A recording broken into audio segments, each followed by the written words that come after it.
I'd like to welcome everyone to the FMA and Malay Arts Chronicles. This is, of course, Guru Mike Schwartz, and this evening we'd like to welcome Grandmaster Francisco Soto. How do you do, Grandmaster? How are you this evening? Fine, thanks. I'm doing great, Mike. Thank you. As I I have, normally begin our conversations, I like to get a little bit of background regarding the system that you initially started out in and what actually brought you into the martial arts in general. uh, I started martial arts when I was, I guess when I was a teenager. I was 12, 13, and I started practicing a form of Korean karate, kind of like a Tansudo thing. And then finally, I started doing Kempo when I was 20, 21, American Kempo. And that was when my real journey started. Interesting part. I got a hold of Larry Tatum video. I got in contact with him, and next thing I know, I'm training with him at the Pasadena studio. I lived there for a year back in '97, and I got my black belt from him. And then I got really involved with the American Kempo community, and I became a very good friend of Mr. Ed Parker Jr., the founder of American Kempo, Senior Grandmaster Parker. And through him, I also met Lima Lama founder, Grandmaster Tino Tolosenga, and his son, Ray Tolosenga. And I also studied with them. So my background is mostly Kempo related, American Kempo. And I also have claimed the art of Lima Lama, which is the Tolosenga's art. So within your introduction within Kempo, you said you began with Larry Tatum. Is that correct? Actually, I started with a couple of instructors here in Sonora, where I live, Hmm. Mexico. These guys were under Gilbert Velez line. Mr. Gilbert Velez, he has a studio in Tucson. So since we're very close from the border, the guys here, they were teaching Kempo. But then, I started doing research and stuff. And when I saw one of Larry's videos, and I looked the way he moved and the way he explained Kempo, I just said to myself, that has to be my instructor. And that's how I went with him. I was only a purple belt a purple or a blue belt when I went to him, and I started training under him. So most of my Kempo comes from him, basically. And then I have studied with on some other senior masters of Kempo, like Mr. Frank Greco or Ron Chappelle, Parker Jr., and some others. And I know most of the people in the community. I have very good relationships with them, and that's pretty much how I started Kempo. So within your acclimation within your Kempo uh, learning, uh, what drew you to the way that Mr. Tatum taught? Was it his simplicity of movement? Was it his flow? What exactly attracted you to his way of teaching? Well, uh, first I would need to say what attracted me to Kempo. When I started American Kempo, I didn't even know what it was. The first time I heard the word Kempo, I thought they were talking about Kendo, the art of the sword, the Yes. samurai art, because I never heard the word before. But then, what got me into Kempo was the Infinite Insights into Kempo books, the series from Mr. Parker. When I started reading, and I saw that there was, physical and scientific support or knowledge behind the moves and everything, that's what made me decide that. Hold on a second. My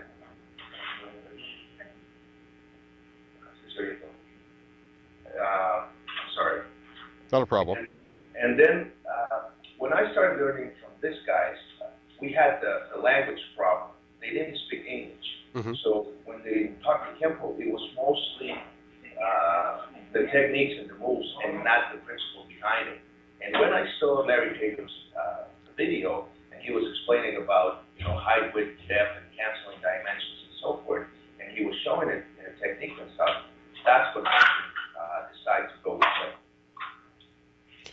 I see. So it was his explanation of technique or terminology that you had already known that, for lack of a better term, made the light bulb go on inside your head and said, "Aha! This is what Kempo really is." I think you just said it exactly the way it was. Yeah, when I saw him move and apply the principles, not just talk about them, but applying the principles within the move, that's when I said I had to go with this guy. Hmm. And your experience with Tang Soo Do or the Korean martial art, was that a long period of time prior to you entering into your Kempo? Yeah, I started, I think, like 10 or 12 years before. No, 8 years before I started Kempo. I did Tansu and a little bit of Taekwondo. And I enjoyed it, but I was looking for more street self-defense Hmm. because where I live, here in this part of Mexico, people would tend to be a little bit aggressive. So you have to defend yourself a lot of times. I see. And I was looking for ways to apply, moves to apply in a street fight, in a street situation, because I've been in fights and I didn't know uh, good ways to defend myself, and that's I did like tech stoves, but I'm not built for high kicks and flying kicks and stuff Hmm. like that. Hmm. I'm a big guy, and Kempo did much better for me. But I started 8 years, kind of like 8 years before, and I was searching for it. I did some boxing, and I did some kung fu, jiu-jitsu, you name it. I was just looking for the art that suits me, and that's what I found. It's interesting that that you had brought up your search through boxing and through jiu-jitsu. Mexico being well known, of course, for their tremendous boxers and boxing skills. Uh, what took you into the martial arts as opposed to into a boxing ring?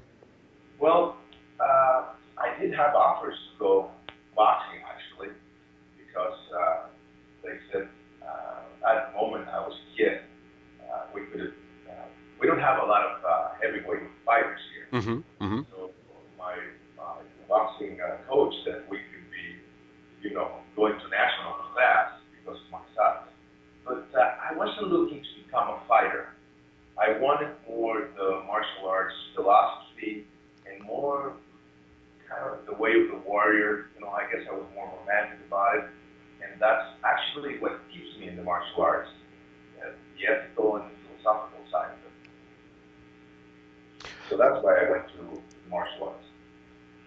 And within the Kempo system, obviously in later years, as well as within the higher ranks of the belts, there are systems or types of weapons introduced. Can you tell us a little bit about what weapons you're familiar with and have become proficient at? Well, as you will know, Kempo has a very fast uh, hands, right? And if you put a knife or if you put a stick on it, you can do all the patterns like in Filipino arts. Hmm. Uh, if you understand, once you understand the patterns, you can apply them.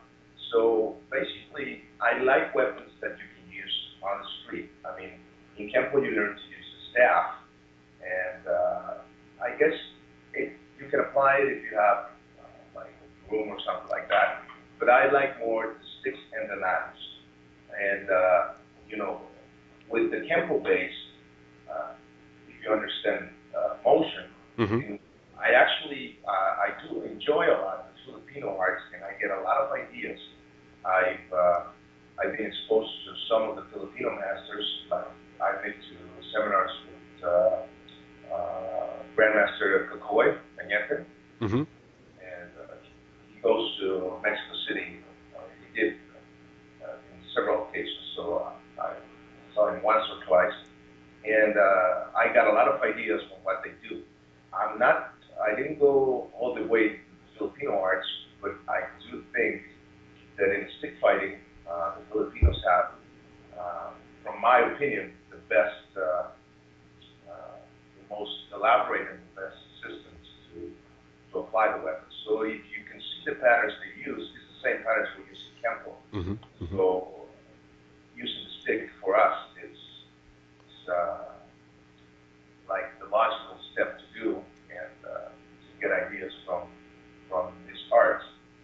also the same thing goes with the knife. I think American Kempo has a lot to offer when it comes to weapons as a foundation. But if you want to go to become an expert, you need to explore other options as well.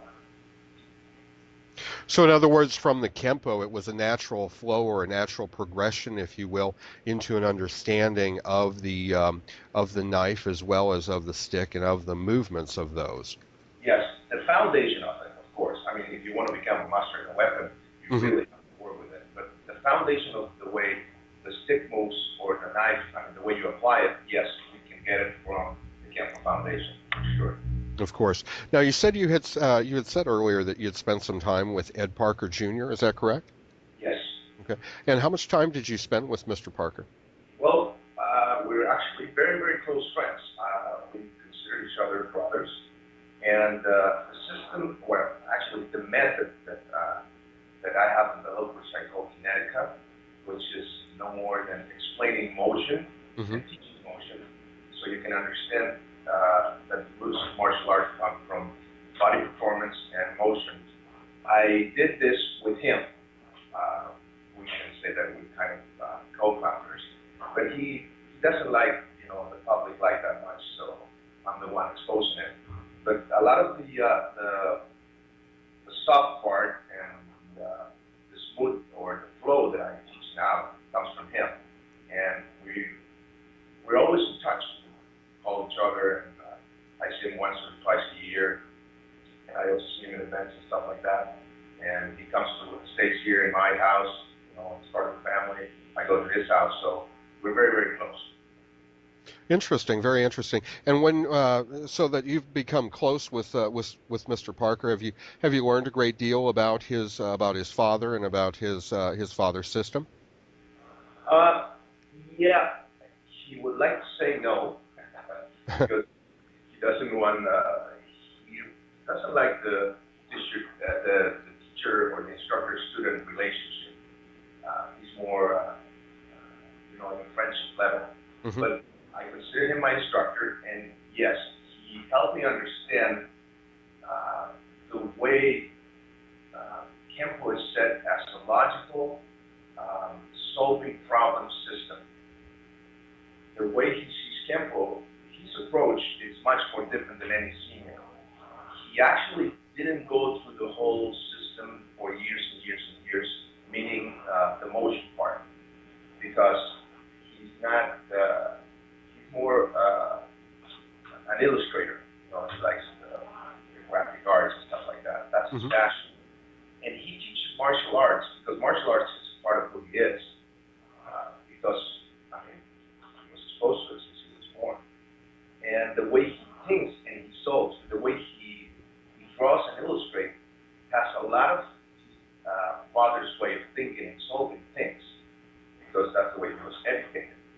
So it's very interesting to talk to him and get insights from him, just about anything, because he applies that way of thinking and that way of solving in the way he lives, in the way he illustrates, and in the way he does martial arts.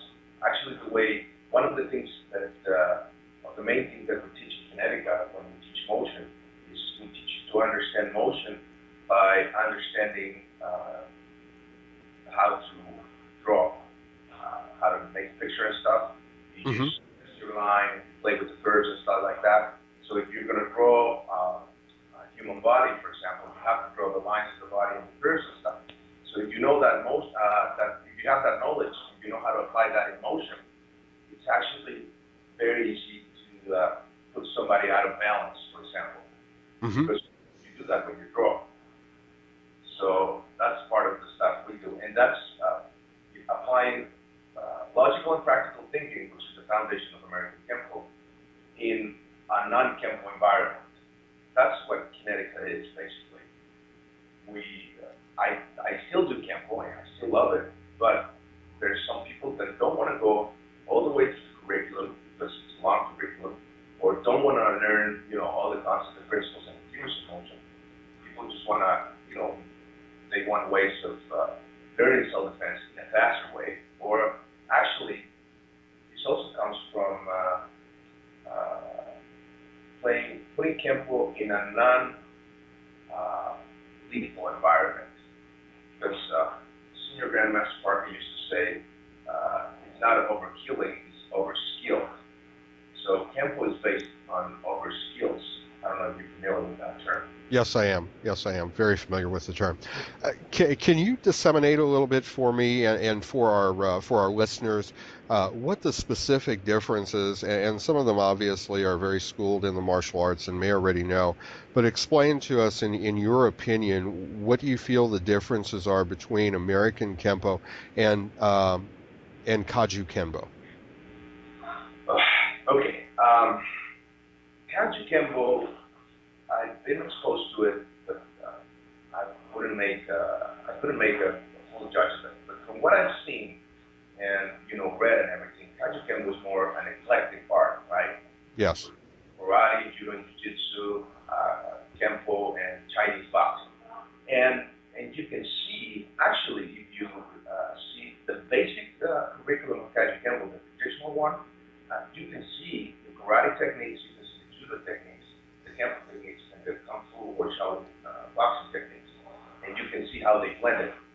You can also see that in their katas. And their approach, as well as American Kempo approach, is street fighting art. And I think they did that very well. But I think that Parker went a little bit further with the concepts and the principles. Um, and I guess American Kempo is also an eclectic art, but it's more of you don't see where one art ends and the other begins. You know what I mean? Mm-hmm. Mm-hmm. I don't know if I'm explaining myself correctly. I do believe so, and if I may interject at this point, I think what you're saying is that within Kanju Kembo, you see the eclectic Uh-huh. portions of the art, and that they are apparent because you can actually, in your opinion, pick those particular systems out within the system of Kaju Kenbo. But you feel at this point from your experience that within the American system of Kempo, it's more of a there's more of a fluidity in between the system and um, the complement of each particular movement Yes. is more fluent and flows and is not as apparent as Yes. within Kaju Kembo. I think I will also have to say that Kaji Kempo is a little bit more primal. I mean, there can be, the Kaji Kempo practitioner can be a little bit more brutal. And I don't say this in a bad way. Mm-hmm. I think it's because uh, where it was created and why it was created. I mean, Alamo settlement and, Hawaii, the Emperado, I think uh, the, when the first brother died back in the 40s or the 50s, I think it was the 40s. That infamous story when he got stabbed with a knife or something like that. Right. And that's how Mr. Emperado created Cachiquempo. I think that also makes it a much, uh, I guess, raw system is the word I'm looking for. Mm-hmm. And I think Cachiquempo practitioners, as well as American Kempo practitioners, can be very effective on the streets. I wouldn't say that one system is better than the other, but I think the brutality in Kaji Kempo, you can see it more. Even in the way they train, they have this attitude. And I think American Kempo is like a little bit more refined version of it, but they're very, very close. They're brothers. Sure, sure. In other words, in your opinion, what you're saying is that the Kaju Kembo has a little bit more bravado or machismo involved in their expression. I guess that could be a right term, yes. Yes. And Okay. I say this in a good way. I Very, understand, of course, of course. And again, I was just asking how you felt the two differed in a couple of different ways, and I think that you explained it very well, and I appreciate that. As far as competition is concerned, do you involve yourself within tournament competition, and do you have a tournament expression that you have, or a tournament that you sponsor? no, I am not a big fan of Hmm. I mean, I enjoy a good fight. I, I do see MMA fights and stuff like that, but I don't think they give all the credit to the martial arts. You know what I mean? I think martial arts is much bigger. The concept than just sport fighting. So I focus myself more in that, the philosophy, the ethics, and the code of the warrior or the path of the dragon. Hmm. Meaning, meaning that you're looking for mastery and knowing yourself, and and that's why I don't get involved too much in competition. And also, it has to do with my background. Uh, Here I look, like I said before, I was always looking for more means of self-defense and street self-defense. So I got involved more into that, and I've been teaching the police here for on and off for the past 15 years, and you have to look for practical ways and faster ways to do it. So I don't get involved in tournaments much. I do go sometimes, to sport events and sometimes to give seminars and stuff.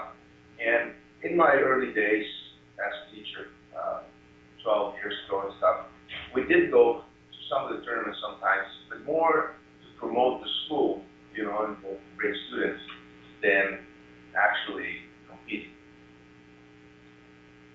I understand, of course, as many of us do. And as we get older, sometimes we do spend more time actually with our students than uh, and um, and in our own dojo than rather at than traveling to tournaments. So I can completely appreciate that. Now, do you travel quite a bit, and do you give seminars? You had mentioned that you have been teaching local law enforcement. I assume restraint and control techniques and things of that nature. Yes. Yeah, I do travel a lot actually. I've been fortunate that way. Uh, I've been traveling for the past 12 years. I go a lot to South America. I've been to Chile, Venezuela, different places here in Mexico. I also travel sometimes to the U.S. I travel to Europe, and I've been to England, Ireland, Spain, and teaching, giving seminars and stuff. I've also taught the police down in Venezuela and a military group. One time, one of the bodyguards group there, and I did a class for them as well. And yes, when I teach the police, I teach the police self-defense or the tactical stuff as well, the more the restraint part. And also, when one of the things that we teach in Connecticut is to put self-defense in a legal environment. We try to step away a little bit from what we call the martial arts fantasy, Hmm. you know, uh, because the fantasy is a big part of the martial arts. I mean, I can tell you that I went into the martial arts trying to be Bruce Lee. So it's actually a good marketing tool, but once you get involved, you need to put, your feet on the ground and understand that if you break a guy's arm or you break a neck or something, you're going to get in legal problems. Sure. The fight is not going to end right there. So we teach that responsibility now. We still teach the techniques and the breaks and everything, but we make sure that the student is aware that if he applies some of those moves, he can get into jail, and then while he's in jail for the next 20 years, he's going to be thinking every day, what is it that I could have done better? So we teach that a lot as well, and that comes also from the police exposure. When you teach police officers, you have to go into that legal defense. That's Hmm. a very important part, as you well know. So that's also part of my teachings. So I can assume, and so we can safely assume that within your structure of your system of kinetica, that there are joint locks, small joint locks, and things of that nature, as well as nerve techniques that you utilize for control and restraint, and in order to subdue an attacker. Yes, of course. I mean, you have to. If you Hmm. teach a police officer, you have to teach them blocks and jokes and stuff like that. I also teach, how to disarm and how to apply all the police tools like the baton and stuff like that, handcuffs, and uh, a lot of actually in the Kempo system, the way I was taught by my instructor at the time, there's a lot of the stuff that you don't see in the curriculum, but it's there. I mean, when you go into the universal pattern motion, you want circles, figure eights, and triangle, square, all the stuff that's there for the martial arts. Uh, you go and you start going like underneath the surface, and you start exploring motion, and you get into those locks, and you get into all that stuff. So I was exposed to that in my early stages of training and learning. And I think uh, restraint and locks and all that stuff is a very important part of what I teach. But I try to teach it in a very simple way because sometimes locks can be a little bit complicated if you go too deep. You know what I mean? Yes, yes, absolutely. Now, in regards to your student body within your dojo, how young a student do you teach? Do you teach youngsters, or do you prefer to begin students at in their teen years? Well, I can start with the students. The students 3 years old. Yes, we teach kids, little kids. But what we do is we teach them more about body mechanics and kinetics and motion. Hmm. So we do a lot of games and stuff so they can be entertained and have fun all the time. And they first we go to coordination, and then we start teaching the self-defense part. And a lot of the self-defense part we teach to the kids is more, learn how to yell, how to scream, Hmm. how to run, and how to say no, and how to be aware when an adult is having bad intentions towards them and stuff like that. And also, um, then we go to the karate part or the martial arts part, the punching, maybe some throws and stuff like that. But it's mostly a more integral formation. Sure. Now, and I'm assuming some of the gameplay and some of that nature, as most of us are familiar with, involves a little bit of gymnastics and some coordination and some hand-eye coordination as well. Since they're becoming involved in learning how to roll and those types of things, are you teaching them how to fall as well, so that they know how to fall properly? Sure, sure. You have to teach them everything. Yeah, rolling, falling, break holds, all that stuff. I mean, it's pretty universal. Yeah. But mostly now, I teach mostly adults. My wife is the one that teaches the kids. I did teach kids for a long time, but they drain me. I mean, I love kids, but it's just really demanding. Sure. And my wife helps me out with that. She's also black doing what I teach. And she's been training with me for the past 10 years. So she helps out a lot of kids, and so does my 14-year-old daughter. And my wife was also a kindergarten teacher for a while, so that experience helps us a lot with kids. But Absolutely. and actually, when I teach seminars and I go to some of the schools, I also teach kids seminars, and we do a lot of those games, and try. What we try to do is to have the kid have fun and also get the benefits of all the ethics and the philosophies of the martial arts, as well as the coordination and the empowerment, Hmm. self-confidence. That for a kid, I mean, that's a great tool. I would love to have been taught earlier. It would help me a lot when I was a kid. That's for sure. With that being said, and with the introduction, of course, of the rolling and falling and that type of thing, how do you feel about the integration of the mixed martial arts skills at a young age, such as 5, 6, and on? Well, I think the skills are great. I mean, whatever tools that you can get, the more resources you have, the better the more adept you are to solve any situation on the streets. But the downside that I see in the MMA and all those fights is the aggressive part of the martial arts. Hmm. I think MMA fights are just a little bit brutal for a kid. I don't think it's good for a kid to be exposed to that kind of violence. I don't care what they say. I mean, you see the octagon and you see those guys fighting. That's violence, and it's not about technique. It's about conditioning.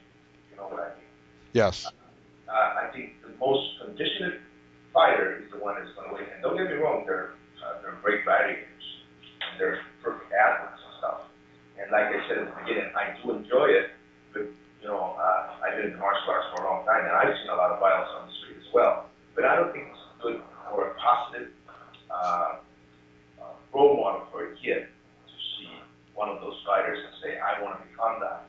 Because then they can take that to school and they can become bullies. And that's one of the things that we don't want in martial arts. We're actually against bullies, not in favor of them. But I think the skills, ground fighting or boxing or kickboxing or whatever, I think any thing that you can learn is good. So the skills, as you were saying, basically to kind of summarize, the skills for the skill's sake is excellent, but to take it beyond that point and to use it in as a combative environment, as a mixed martial arts arena, that's not something that you feel obviously is healthy, correct? Well, yeah, I think if you're going to teach that to a kid, you have to be very, very responsible. And you have to be very aware that what you're teaching to that kid and Hmm. what the consequences are going to be. If you have that awareness and you have that responsibility, I think it's okay, as long as you're responsible for it. But I, I think it should be martial arts should be a positive experience, in my point of view, especially for a kid. I don't think a kid should be more. I don't believe in competition. I mean, I know life you have to compete for a job and for everything, but I think martial arts should be more an empowerment tool and a knowing yourself tool, and me more than I'm going to compete and I'm going to be the baddest smoker in town. I don't believe in that. Hmm. Hmm. Hmm. So in other words, you're in Kinetica, you take a much more what's a softer approach, an internal approach more than an external and a harder approach to the martial arts. Well, I believe in balance. I think there's a yin and a yang, and yes, I like the soft approach, but you have to go to the hard approach as well. I mean, if somebody comes into my studio and they ask me to teach them self-defense, I cannot teach them, all the beauty side of self-defense because when they get attacked, they're going to be in trouble. So they should be exposed, especially if it's an adult, they should be exposed to uh, certain amount of aggressiveness and violence, not to become violent, but so you can be relaxed and be breathing and be flowing while violence comes to you. And that's very hard. That means a lot of skills. So I do teach basics and I do teach hard basics. There's a lot of the stuff that I learned from Kempo that I still teach. The thing with Kinetica is I don't teach style or system. I teach more the concepts and the principles of motion. So I can teach Kinetica to any martial art. And I can teach it to a boxer, I can teach it to any athlete actually. If you know how to move your body, you can do it. It's that simple. And yes, we do teach striking, kicking, elbows and everything. But I try to give them a different type of consciousness, uh, meaning that keeping them away from the fantasy, putting their feet on the ground and saying, if you get attacked, you can do this, this, and that. And always scale. Don't go from 0 to 100 without stepping and scaling. That way, you keep yourself in the legal environment and legal self-defense. Hmm. Hmm. Hmm. And is Kinetica the only system that you teach, or do you teach other systems within your school? Well, I still teach Kempo. the American Tempo, and I still teach the curriculum. I actually, what I did, I put everything on a DVD. So when they want to learn the curriculum, I said, okay, you get the DVD, and then you come here and I'll teach you how to make it work. That makes things easier for me. The Kinetica program it has a lot of, I have specialties and modalities in it. And in the specialties, I teach you first how to visualize motion, how to hear motion, that has to do with timing, and how to feel motion. So that keeps the student busy. And then I teach you how to apply those three things within knife fighting, stick fighting, or universal fighting, which Mm-hmm. would be on the ground, up, or against one, two, three more opponents. And when I give seminars, mostly of my uh, martial arts audience is Kempo or Kempo related, because that's where I built a name.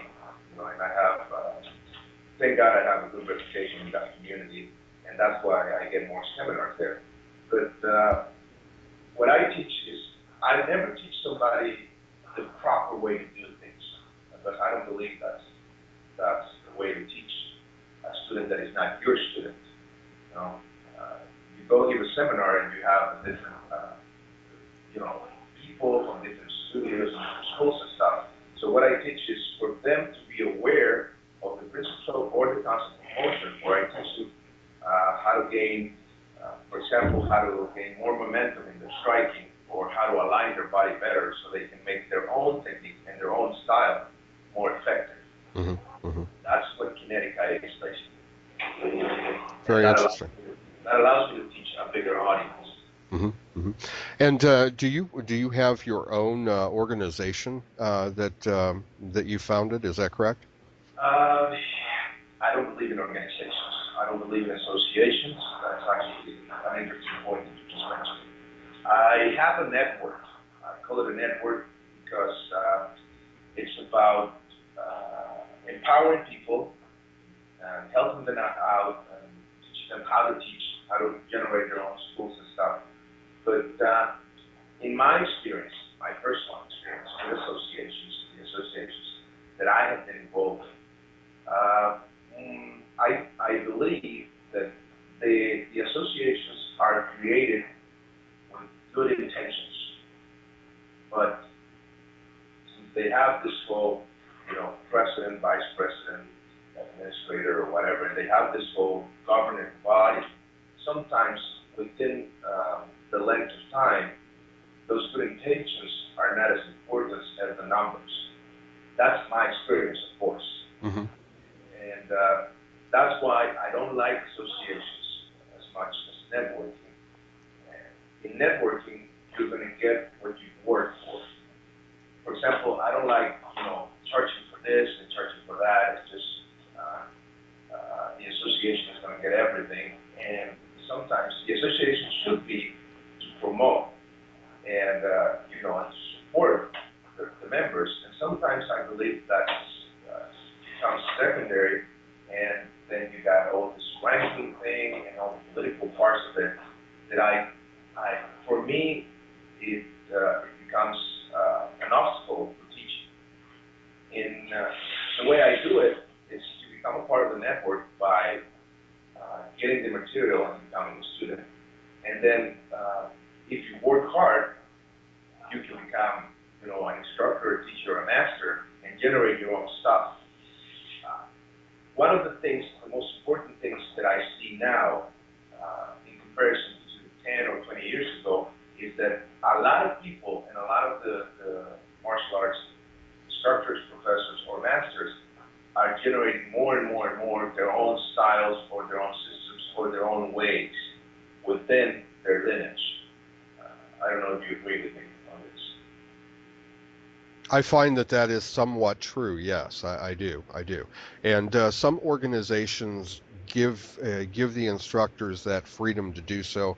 Others prohibit them to do so. So I certainly can see both sides of the equation. Certainly.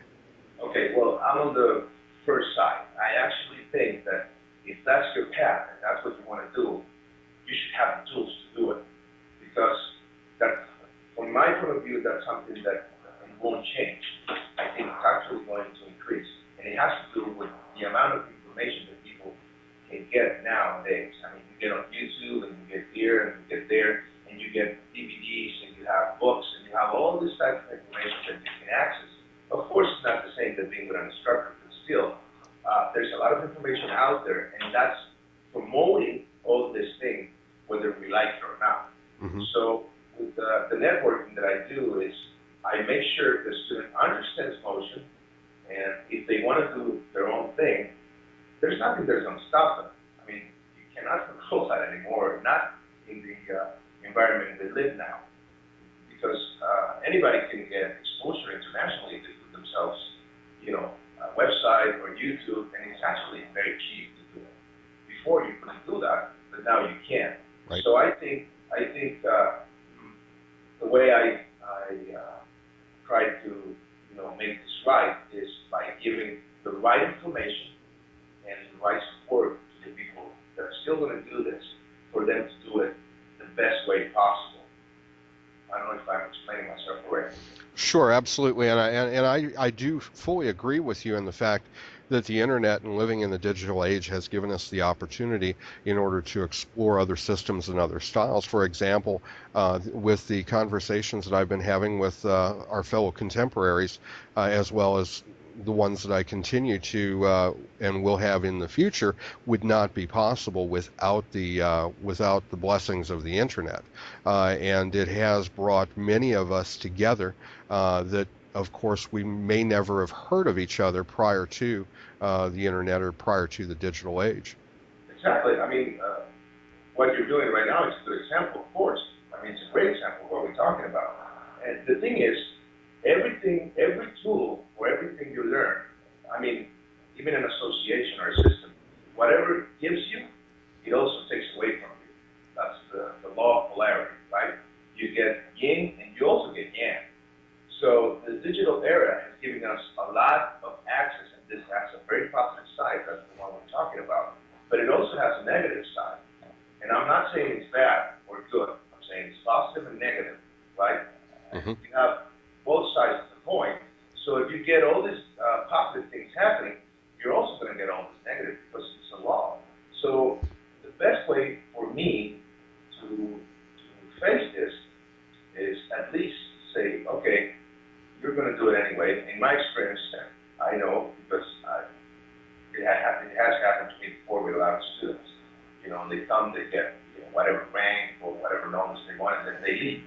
So I said, okay, if you're going to leave, do it the right way, and at least take this information and practice on it, and be honest. That's why I think values are very important.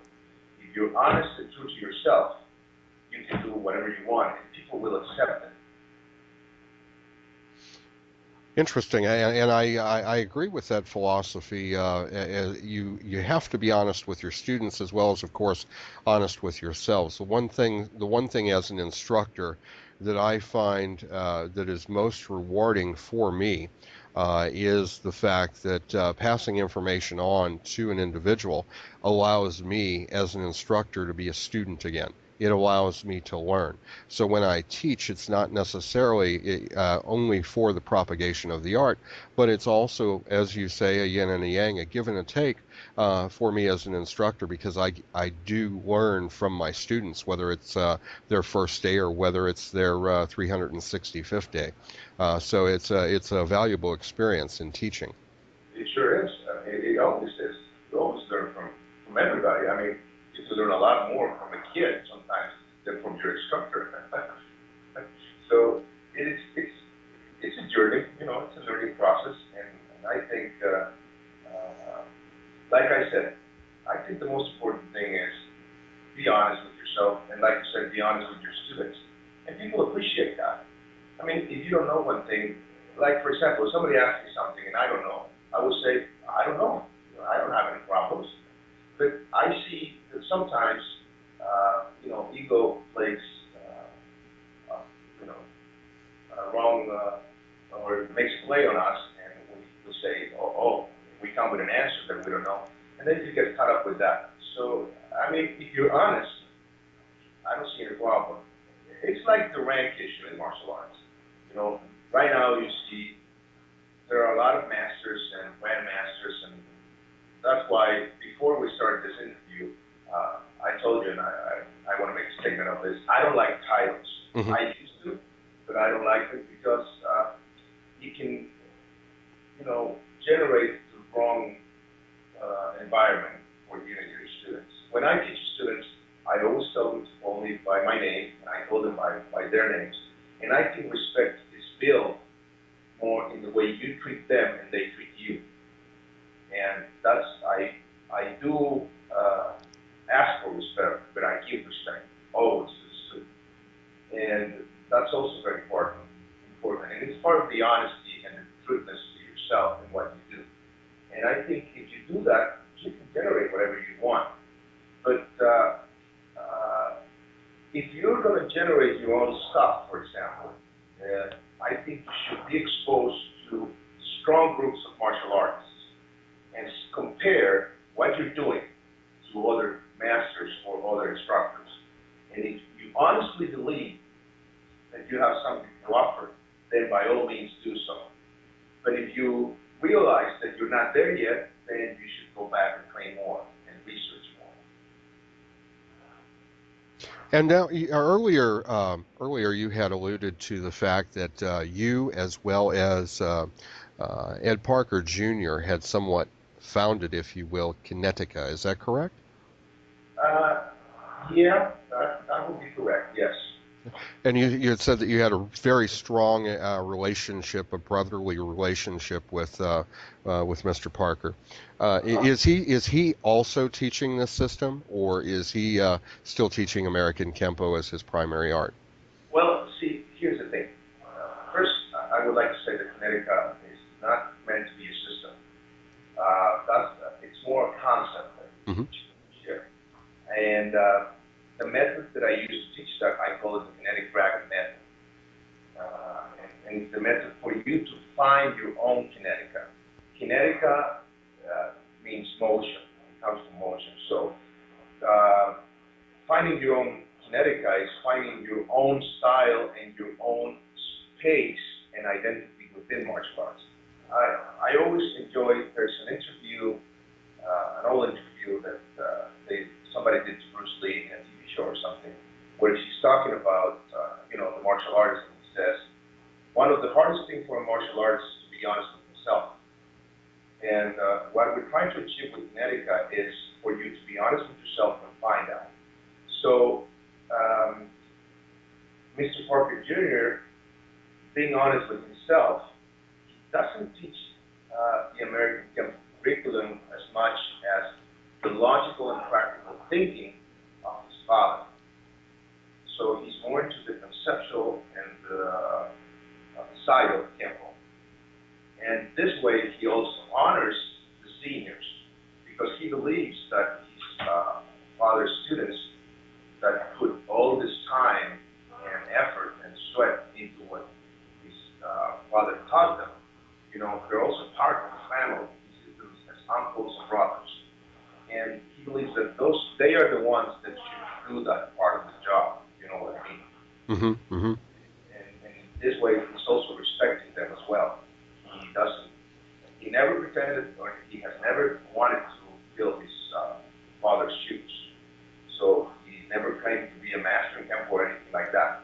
That's why he has called himself in the past as a Kempo ambassador because of the position he's in as as his son. And when he teaches Kempo, he started developing a concept that he used to call the alternative solutions or alternative self-defense solutions. And those alternative solutions became one of the foundations for Kinetica. I learned that from him. I started working with him like 8 years ago, Hmm. and then I developed the whole concept and I presented it to him, and he liked it, and he said, "Okay, let's do it," and he supports it. But he doesn't teach as much. And like I said earlier, I'm the one in the spotlight. And actually, when somebody asks him to teach him, he always sends them to me. They're not going to go to Frank. he'll teach you, and he does some of the teaching as well, but he's more into, the illustrations and all that part of it. And he enjoys martial arts, but he's much, what's the word, reserved, and somehow shy about it. You know what I Hmm. mean? Hmm. In a way, his personality is different than his father. I never met his dad, but just for seeing his system, you can understand a lot of what he was about. You know, Campbell can be very aggressive and very loud, and so he's like the opposite of that. So that's why he generates this alternative. But he uses the same foundation as solving problems, but in a non-extreme environment. So, in other words, in more contemporary terms, I suppose his father was a bit more boisterous, and he has taken the softer side. Exactly. And actually, we teach seminars from time to time, together, Hmm. and we always enjoy doing so because I can address the aggressive part and then show the crowd the link and the transition from that to the alternative part, which is the soft part, and then they can see it more and appreciate it more. Hmm. Hmm. Hmm. And if we do that a lot, then it works very well for us because I start with that and then we go into the soft side. And it's cool. It's fun. Understood. Now, you had mentioned a little bit earlier about the fact that you do release DVDs for training purposes to those who are interested, and when you feel or when they feel that they have come to a level of completion for those particular DVDs and want to seek further instruction, they can come to you. Do you have those for purchase on your site, or do you have a particular website that you use for release for your material?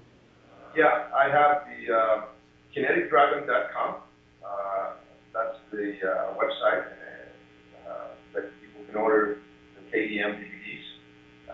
They can also send me an email. My email is fs@kineticus.com.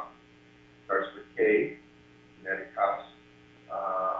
And if they want to, if they want information or whatever, they can just send me an email, and I'll be more than happy to explain it to them. Or just look for, just type my name, Frank Soto, in YouTube, and they'll find, I have a channel there, one in English, one in Spanish, and there's a lot of information there as well. If they want to see some of the stuff that we do. And the method that I teach is, I try to make it more universal. It's not just for the Kempo practitioner. I actually have people from karate, even I think from jiu-jitsu, and from different styles, even Filipino styles, learning the stuff. A lot of the guys, actually from the Filipino stuff, I have heard that they say that they like the way I move the hands. They find it very familiar and they want to learn that as well. Interesting, very interesting. Well, sir, it's been a pleasure, a real pleasure. I know that your time is obviously valuable, and it's been a bit of a conversation, about an hour long. I will let you go for the evening. I did want to make sure that everybody knew how to get in touch with you, and that Thank you. is www.kineticus.com. Is that correct? Yes, that's one. And the other one is www.kineticdragon.com. And sir, when will you be? Do you have any seminars coming up, or anything like that that you're going to be traveling outside of Mexico in the near future? Yeah. Actually, we have a nice project coming up. I'm going. I'm going down to Colombia next month, Hmm. and we're going to be filming a movie there. It's a low-budget film. Mr. Tatum is going to be in it, and another friend of mine, Tim Bullitt. He's a chemical practitioner from Texas. He lives now in Colombia, and they're doing a film there. It's going to be put on DVD, I guess, and probably at the movies. I don't know. And we're showing a lot of Kempo and a lot of martial arts there. So I'm going to be one of the bad guys there, I guess. It's interesting how they put our professional instructors as the bad guys in the movies, isn't it? Much like Gene LaBelle has been a bad guy for so many years in the movies. Well, I'm not at that level. No, no, not at the level of Uncle Gene. No, that's for sure. But still, we're going to have fun there. And I'm also going down to Chile in July and probably to Missouri, Cameron or some place like that in July as well. So Where in Missouri? I'm sorry, where in Missouri, sir? I think Cameron, Missouri. Okay. I'm not sure actually, but somewhere around Kansas, close to Kansas, that's for sure. I see. Okay. All right. Well, fantastic, sir. It has been a pleasure speaking with you. I have enjoyed my time, and I'm sure that our listeners will enjoy the conversation as well. At this time, I'd like to thank you again for spending some time with me and talking to me as well as our listeners and allowing them to learn a little bit more about you as well as Connecticut. Again, this was brought to you by the World Serrata Eskrima Federation as well as the Malay Martial Art College. And again, thank you again, sir. And this is Guru Mike signing off. Well, thank you, Mike. Thank you, Mike. Thank you a lot. Thanks everybody for hearing this. I am very honored to be in part of your interviews and in your website, and I hope to meet in person very soon. Exchange some more ideas. Perhaps we will. Perhaps we will, sir. Again, thank you so much for your time. Thank you.